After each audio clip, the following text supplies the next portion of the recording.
Today on AnthroDish, I'm interviewing Shailee Koranne. Shailee is a student and freelance writer based in Toronto, Ontario. She writes about pop culture, bodies, cultural production, politics, and identity, and has written for major news outlets like Huffington Post Canada, Bitch Media, and the Aerogram. On top of all the amazing writing that she does, she also studies equity studies at the University of Toronto. I was introduced to Shailee through a mutual friend, and I read a piece that she wrote for Bitch Media called The Fried Chicken Dilemma. Ugly Delicious wants us to love our foods and ourselves. And this explores the negative role that food-related stereotypes have on the relationships between people of color and their cultural foods. She has a writing style that expertly intertwines her personal experiences with racism and food stigma with the broader themes of racial stereotypes and identity. On today's episode, we discuss the role that food plays in everyday racial microaggressions, along with how food stereotypes inform and maintain historically racist attitudes and biases, particularly for Asians in North America. We also talk about how cultural foods are sterilized and removed from their contexts in order to present them to white and Western diners, the implications that trend culture has for cultural foods, and how Shailee learned to unpack and unlearn some of the harmful racial attitudes through her writing on the topic. I'm so excited for you to check out this interview. Shailee has some really amazing insights and powerful reflections on the ways in which food shapes and changes personal and cultural identities. Hope you enjoy it as much as I do. All right, so today on AnthroDish, I am interviewing Shailee Koranne. Welcome, Shailee. How are you doing? I'm doing well. How are you? Doing really well. Thank you so much for coming on the show. Thank you. So to start off, can you provide some background on who you are, what you do, and some of the early food influences that you might have had? Sure, yeah. So I'm Shailee. I'm a Toronto-based writer and student. Immigration and being part of the diaspora is a really big part of my identity and also influences kind of everything I do. My family immigrated to Canada from India in 2004, and as a child growing up in India with parents from two pretty different Indian cultures, my dad's Marathi and my mom's Gujarati, I ate a lot of spicy food that's known by Marathi folks and a lot of sweet foods that Gujarati people are known for. And, I know I'm biased, but Indian food is the best, and I still find a lot of happiness in the food that I ate growing up. Though when I was old enough, or rather I was old enough when we moved to Canada to, be able to understand when people treated me like I was a little bit different. And unfortunately, food was something that set me apart from other kids because, I would bring things to school that they didn't immediately recognize. And everyone from my classmates to my teachers would sometimes make negative comments.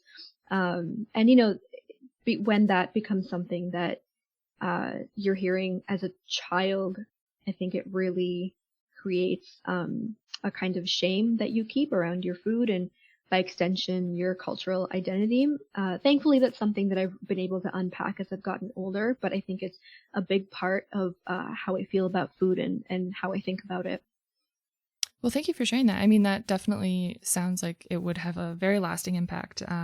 Just the very process of like normalizing the way that you were treated, or maybe not normalizing it, but kind of internalizing that over time. All right, so you've written a lot of really amazing and thoughtful pieces for news outlets like Huffington Post Canada, Bitch Media, and the Aerogram, and loads more. So what brought you to journalism to begin with? Well, first of all, thank you for the kind words. I started writing at a pretty young age because I always felt like it was a really wonderful outlet for me to work through issues that I was trying to understand myself. And once I kind of got a grasp on them, I used writing to spread awareness about those issues because it's really important to me that people understand the personal experiences and the nuances of people's lives that, or people who have different upbringings and identities as them. But more importantly, that the people who feel a bit lost find writing that validates them. I cover themes like pop culture criticism, bodies and identities, cultural production, politics, like things in that vein. Yeah. Amazing. So when did you first start writing for different like major outlets? My first experience publishing something was, I guess in a in a more recognized outlet was probably around first or second year of university. Oh, nice. Yeah, so I've been writing for a while before then for stuff like, the local newspaper and student newspapers. But around first year of university, I sought out blogs that took kind of volunteer postings and things. So one of the first blogs that I wrote for was the Aerogram, which is a South Asian American kind of culture, arts and culture blog.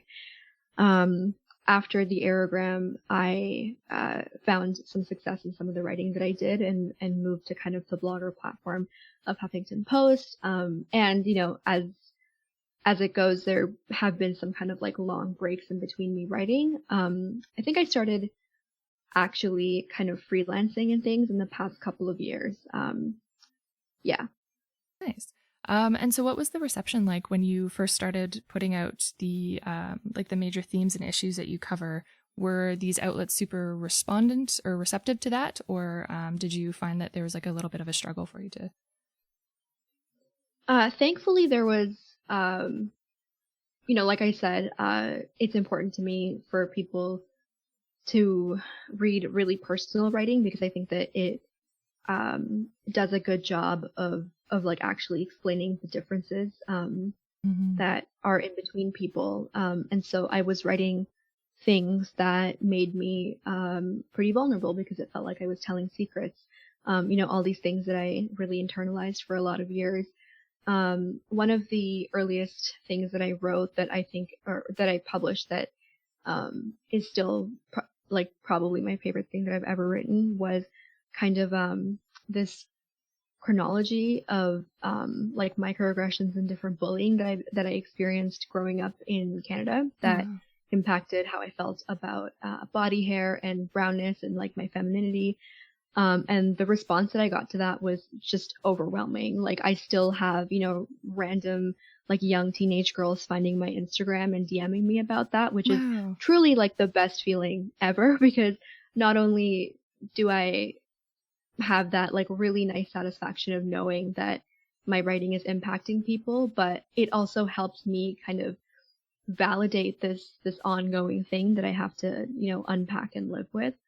On the other hand, when I wrote things that were less personal and more critical of like a general culture itself, that's kind of where the criticism did come in. But it's really just part of it. And for every negative comment, there is definitely a positive one. So it's not so bad.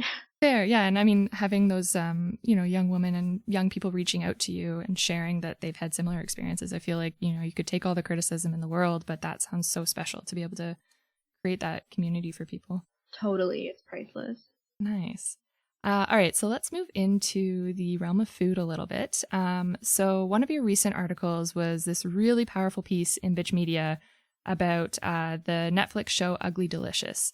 And in it, you're looking at the negative role food-related stereotypes have on relationships between people of color and their cultural foods.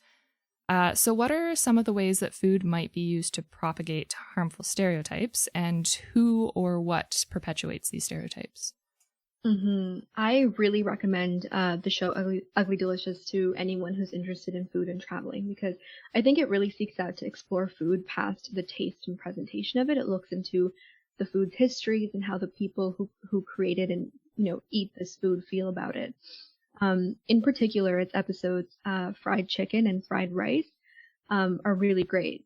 So the show was created by David Chang, who's known for the Momofuku restaurants, and he speaks with a lot of experts throughout the show about how food can become something that people of color have kind of volatile relationships with. So in Fried Chicken and Fried Rice, he has different guests. So in Fried Chicken, there's the writer Lolis Eric Ely, and the scholar Psyche Williams Forson. And together they dissect the fried chicken stereotype and the anti-Black origins of that stereotype. So they refer to, movies like Birth of a Nation from 1915, in which white actors put on blackface and they're rude and loud and drunk, and one actor is eating fried chicken in that movie. So that stereotype has persisted for now over 100 years, so much so that Chang mentions in filming the fried chicken episode that he was talking to a black friend about fried chicken, and his friend told him that he wouldn't be caught eating fried chicken on camera. I also shared a story in my article about when I was just 8 years old, like had just moved to Canada. My third grade teacher pointed at my lunch and in this like really disgusted voice, which I'm not even sure that she knew that she was doing this, which maybe makes it worse because it's such a internalized thing to look at food you don't recognize and immediately think that it's gross. She really made me feel different for bringing food to school that I had been eating since I was, a baby. Wow. And like I said earlier, interactions like that punctuated my childhood, but they also are really, I think, a part of a lot of people of color's childhoods, especially when they grow up in diasporas, around people who don't eat what they eat, and that really dictates how you feel about your food, and that then becomes something that you internalize about your cultural identity. And I think so this was your teacher that had said that to you, right, when you were younger? So yeah, and like what strikes me about that is that it's not just the kids within your community. I mean, kids say a lot of awful things anyways, but the fact that you have this authority figure calling you out and making you feel different really sets you up, right? Absolutely. And I think that it's also important to note that this kind of these kinds of things, they weren't just about like the food that I would bring to school. Sometimes it would be about my accent or the fact that I didn't understand kind of like cultural in-jokes or references to the things that kids here had grown up watching. And so food is one part of it, but in general, I think that there are a lot of ways that people are made to feel different. And so when food becomes part of that, it's all the more, I think, debilitating, because it's not like it's the only thing about you that is being kind of set apart. Right. It's kind of like the accumulation of all of that together. And particularly, I mean, food is something that you have to eat every day to survive. So that's absolutely. Yeah, like when you're in a situation like that, this is the food of your family and your community and your culture. So yeah, it definitely, you can't avoid that. Totally. And it's really heartbreaking to kind of contend with like how that might make the people around you feel. So, I think that it's worse when you're younger and you're not really able to understand that, of course, it's fine that you're eating what you're eating. 'Cause like you said, yeah, like kids say a lot of awful things. So my mom never understood like why I didn't eat the food that I brought to school, because she wasn't able to really like understand what that bullying was kind of doing to the relationship that I had with food. And so, something that we would have a lot of fights about is like me bringing home my like untouched lunch home every single day, or like hiding it from her. And I think that she understood this when I got older and like found the language to explain the microaggressions to her. But I think it really complicated our relationship in a sense when it came to food as well. Yeah, especially as a mother, like you just want your kid to be healthy and happy and eating their lunch every day. All right, so let's move into the idea of fine dining. So can you speak to the role that white chefs or that idea of fine dining has in maintaining some of the cultural assumptions and stereotypes that you've brought up today? And do you see a shift starting in the restaurant industry at all, with more chefs coming out and shows like Ugly Delicious coming out and sharing these experiences? Or are these discussions becoming more mainstream or not so much? I think that if you look at fine dining in particular, which is sort of this realm of food culture that you have to be of a pretty high social class to even access, because it's almost always expensive. If you look at, the restaurants that are Michelin starred, and you look at the chefs that work at these restaurants, even the restaurants that don't serve like white Western food, sometimes will have white Western chefs. So I think that on a pretty big level, the realm of food that's seen as this kind of authority on what makes food good is still pretty heavily saturated with a bias towards white Western chefs and white Western food, especially French chefs, Italian chefs, and French and Italian food. Speaking specifically to Ugly Delicious, they're in the fried rice episode. The writer Serena Dye talks about how she came across a restaurant review for Kings County Imperial, which is a Chinese restaurant in Williamsburg in Brooklyn.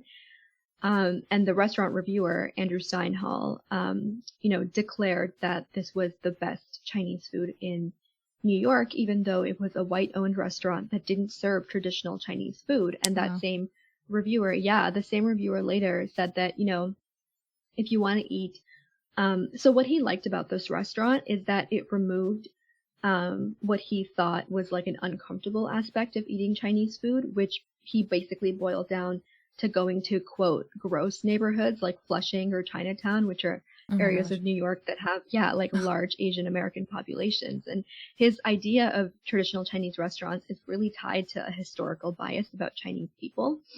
And that led him giving praise to a white chef for cooking food from an entirely different and diverse culture that actually continues to build upon that food every day. So I don't think that white chefs shouldn't be allowed to cook food from other cultures, but when they get credit, while the people that invented the food become the brunt of such negative stereotypes, that's a pretty big problem. In that same episode, like I said, Serena Dye and Jennifer Lee, they discuss the relationship between that historical idea that, Chinese people are, like, quote, dirty or gross, and how that led to a devaluing of Chinese food. And they do a really good job of kind of laying out how when Asians started immigrating to America in the 1800s, newspapers, even big ones like the New York Times, would run stories that spread the idea that Chinese people eat strange foods. In the 1800s, the New York Times ran an article actually asking in all earnest if Chinese people eat rats. And Jennifer Lee says, that idea of people eating strange things was used to drive a wedge between us and them. And that is something that has really persisted because in America, in North America in general, Chinese food is viewed as this like cheap, inferior cuisine, I guess, until it's cooked by a white chef. And I guess the most problematic part of all of that is the incredibly negative impact that it's having on both our cultural perception of Chinese Americans and their perception of their own food and themselves. And what's pretty, it's astounding to me, the endurance that these like early news articles or films or things like that have had and like lasted and really shaped how people think, even without acknowledging that they think that way or that that's kind of been the the main Western sort of message. Yeah, I think it's because they've been reproduced so much. It's not necessarily the same stereotype from, 1915 Birth of a Nation that's carried over, but that fried chicken stereotype and the caricature, I can't say that word. Caricature? Caricature. And the wow, it's happening again. The caricature of Black Americans that stereotype creates, that has been reproduced like over and over. And I think that now that people are calling it out, there might be some unpacking happening from the community on like, oh, we really shouldn't make those jokes. But, I think it's also tricky because we have this very like kind of essential idea of what racism looks like. But it's not always so overt as, like a rally or a violent crime. Sometimes it's a joke about food. And it, the latter still affects people. Yeah. And I think in particularly in the political climate these days, it's, maybe more so in Toronto and like within the realms of people that we hang out with, but it's very much like those sorts of conversations are coming forward a lot more. And I think because there's like so much more violence that these sorts of microaggressions are also there's more space to talk about those and more space to address the smaller everyday ways, like the seeds that have been planted that are kind of continuing on and shaping these ideas without really recognizing them as problematic. Mm-hmm. Mm-hmm. We kind of talked about this a little bit in terms of like looking at foods as being strange or othered, but what are some of the ways that food acts in the reverse as an assimilator for people of color and immigrants? And what are some of the repercussions that this has for a person's sense of self or a sense of identity? Mm-hmm. So yeah, assimilation takes a lot of forms, and a lot of the time it's just an act of self-preservation. Because, I really don't blame anyone for like throwing out their lunch at school like I did, or like refusing to bring their cultural foods to the office, because no one wants to feel like an outsider. Refusing to publicly eat the food of your culture like I did, or like Chang mentioned, his friend said he would, never eat fried chicken on camera. Things like that, or even people of color who own restaurants, sometimes they tailor their recipes to satisfy white consumers. Like in the fried rice episode, Sabrina Dai interviews Chen P. Ren, who is a Chinese restaurant owner in Tennessee. Obviously, there's not a lot of Asian Americans in Tennessee. And even though Ren is from the Sichuan part of China, he serves like American Chinese food to his customers, because he feels like he would lose customers if he sold food that, he actually grew up cooking and eating. Right. I think it's really great that we focus on these kind of difficult stories of people molding their identities, because it allows us all to confront how we internalize these things, but then also how our external biases affect people. Food absolutely is one of the ways that people of color may choose to assimilate. And again, really don't blame them, because there's enough going on without, without having to deal with, like just rude comments about food and things. Yeah. But this definitely, I think, can create an inner turmoil, because it, I think, produces a feeling of guilt within people when they shun these parts of themselves, because on every level, I feel like we're always aware that we're doing it. Yeah, and there's definitely like, do you find that there's a constant disconnect or a sense of disconnect internally when you're doing this, or is it more of a like reflecting back, you kind of start to see it as a disconnect? I think it becomes like easier over time to understand why you're doing this.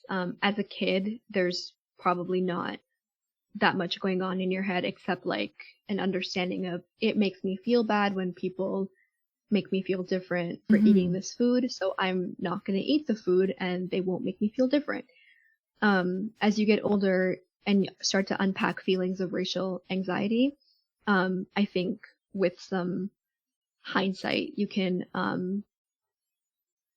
figure out what about your relationship with your food you can change in the present day. Okay, so thinking about food trends, this is something particularly as Torontonians we see a lot in like Blog.to and places like that. So you hear a lot of places like that proclaiming that certain foods are, quote, the next big thing. And this is particularly seen for different cultural foods, particularly in places like Toronto.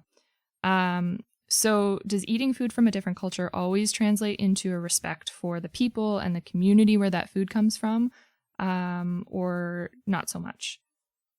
I think it really depends on the person and kind of the awareness that they have about the food that they're about to eat. I think in general, trend culture in food has negatively impacted a lot of people and a lot of cultures. So there are definitely some, studied and like widely understood repercussions to that culture. For example, when white Western countries find a new like superfood obsession, you can always trace back to the country or the culture to which that food has always been like really integral, and see kind of how it's changing their own consumption of that food. I don't think that, I just think it's always a little bit like disingenuous when places will say that certain foods are the next big thing, because they're not really the next big thing. They're just new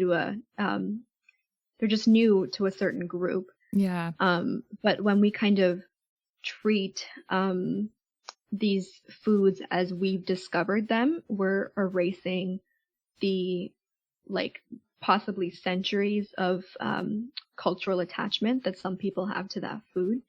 And that's where that respect for the people in the community gets lost. And I think that that's maybe one of the biggest negative implications of that kind of marketing. I think another kind of problematic thing too is that a lot of food trends for kind of like silly novelty foods, like, I don't know, rainbow bagels or like black, charcoal ice cream or whatever. Yeah. Like I feel like people are willing to pay a lot of money for that food. But when it comes to food of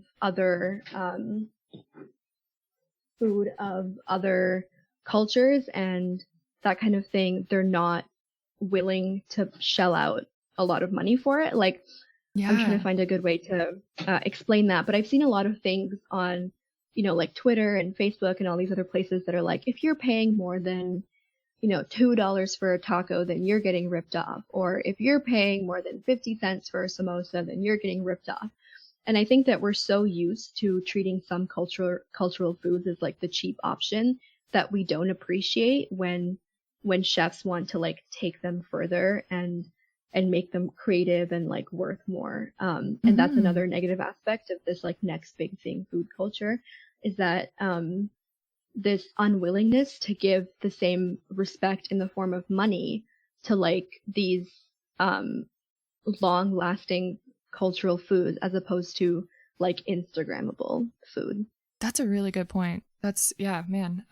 Particularly like some of the food examples that you brought up, you're thinking quite often this is kind of like roti or tacos or things like that are kind of seen as street foods. And I think even that kind of context sterilizes the history and the ability to make it into like for chefs to take it and kind of elevate that as well.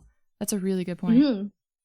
Thank you. Yeah, there is. And the thing is there is a lot of that elevation kind of happening. Like there are a lot of chefs taking these things that are seen as generally like quick street foods and turning them into these like beautiful creative things using amazing local ingredients and things like that. But because someone sees a taco and then sees like a $12 price tag and immediately thinks, wait, why would I pay $12 for this if I could pay like $1.50 at Taco Bell? That's another thing that I think people should be aware of is if a food, like just being aware that just because it's cheaper or like you can generally find it for cheaper, it doesn't mean that you shouldn't afford people the chance to be creative and really kind of properly compensate them for the amount of labor they put into like the art that is food. Yeah, exactly. The art and like the time and the history and their everything that they're bringing to it really. Yeah. And I think the example, like the kind of the, what's the word? The difference between people lining up for charcoal ice cream versus a $12 taco is pretty striking. Yeah. So this is kind of a big question, but do you think that there are ways that people can unlearn harmful food stereotypes throughout their lifetime? I'm pretty optimistic that they can. And I think that I didn't used to feel this way until I started unpacking those stereotypes myself. And a lot of when I, unlearned kind of my own shame around my own food and unpacked the ideas that I've internalized about other cultural foods as well. Like knowing that I could understand that this thing that I thought was true for a long time came from all these bad places. It actually made me a little bit more optimistic because in the end, I was able to understand that, I can be proud of the food that my mom makes and I can be proud of all these things. Ugly Delicious also has like a nice optimistic note. the fried rice episode also has the Master of None co-creator, Alan Yang. Oh, nice. Yeah, and he and David Chang have this nice conversation where they talk about the different ways in which they help people confront the biases they have. Alan Yang says that he does it by putting brown and yellow people on TV, and David Chang says that he does it through food. And I really appreciate that optimism, because it's really only through opening ourselves up to the idea that we might hold these stereotypes and then might be able to unlearn them. That's kind of the only way that we can kind of, proudly proclaim that we love our cultural foods and ourselves. Beautiful. Yeah. And I guess one thing that I always wonder about, when particularly for people of color, is the burden of having to, unpack this for white people. You know what I mean? Like, I wonder about how much of a toll that takes. And yeah, I think it's kind of a catch, because I think that like people of color should be the ones who are leading these conversations, because they have a unique knowledge of how those things actually impact them. I think that the burden comes when people of color are saying these things like, please don't make me feel bad about my food because of all the repercussions that it has, and people don't listen. Yeah. I think that that's where the bigger burden lies, because that leads to having to reassert yourself, and you feel really invalidated. And that, I feel like, is where the general kind of exhaustion comes from, is feeling like you want to share how you feel about something, but people might, think that it's silly or trivial to get caught up in a stereotype about food. Right. So like not having the moment that you have that first negative reaction, then you find like you don't necessarily have a space of comfort to have those further discussions. Mm-hmm. Makes sense. So have you found, and I mean, you talked about this a bit, but have you found that through your researching and all your writing on these issues, has this really changed or influenced your personal relationship with food? Yeah, absolutely. I think one of the best ways that it's, like I said earlier, writing has always been something that primarily has been a way for me to understand these things that I'm, kind of mulling over. And in writing and researching, I find all of these stories from all these different people that make me feel really validated in what I'm feeling, and also open up my kind of viewpoint and my worldview to things that I never even considered. And that's definitely changed how I feel about my relationship with my food. I mean, I can honestly say that, I never thought that I would be able to unpack all this shame. But as you kind of learn where the shame comes from and find a better place to kind of trace back your negative feelings to, and understand that there's nothing actually essentially wrong with you or your food, that's pretty powerful, because I almost kind of could like move my feelings around. That's pretty intense. I don't think, yeah, like it's a really slow process, and it happens over like many years. I started off feeling comfortable eating like certain foods in front of my friends because they were like Indian foods they could recognize.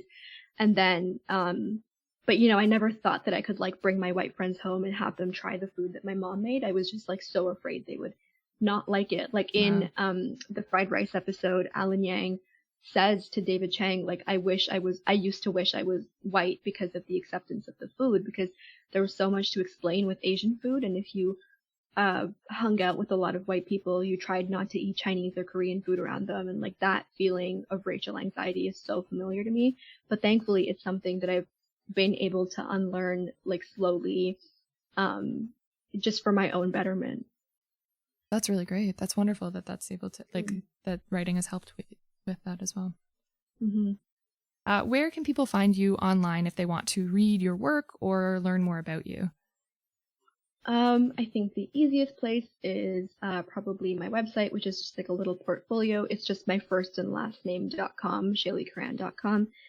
And it has some writing samples and some interviews that I've done and some information on some projects that I'm working on.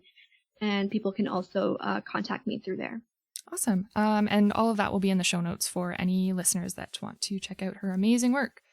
So Shailee, thank you so much for coming on today and sharing your story and your experiences and your research. Thank you. This was a lot of fun. That was my interview with Shailee Koranne, a freelance writer from Toronto, Ontario. If you'd like to read some of her pieces, you can check out her website, shaileekoranne.com, and I highly recommend reading some of her work, even beyond food-related. She talks a lot about body image and racial discourses and cultural identities, and I just learn so much from her every time I read her work. She's a fantastic writer and really great at getting huge social issues across. You can find her on Instagram at shailee.jpg or on Twitter at Shailee Koranne. I've attached the links for her website and social media pages in the show notes below, as well as on the episode page for her episode on our website, AnthroDish.com. I've also linked her article on Ugly Delicious, and she's also provided some other sources if you would like to learn more about racial attitudes and their impact on food and identity. Thank you so much for listening to AnthroDish this week. If you like what you're hearing, please subscribe and rate and review on iTunes. I can't tell you how much that would mean to the show if you would leave a review. That would be amazing. Let me know your thoughts on the show. You can also find us at our website, AnthroDish.com, on Facebook at AnthroDish Podcast, or on Instagram at SinSarahD, or on Instagram at AnthroDish Podcast, because quite frankly, I can't decide if I want to do a separate account for this podcast or if I want to just keep it simple and use my normal Instagram account. It's a little overwhelming, so let me know. Also, let me know your opinions on that. What should I do there? Shoot me a message, leave me a comment on the Facebook or social media pages. Thanks again for listening, and we'll see you next week.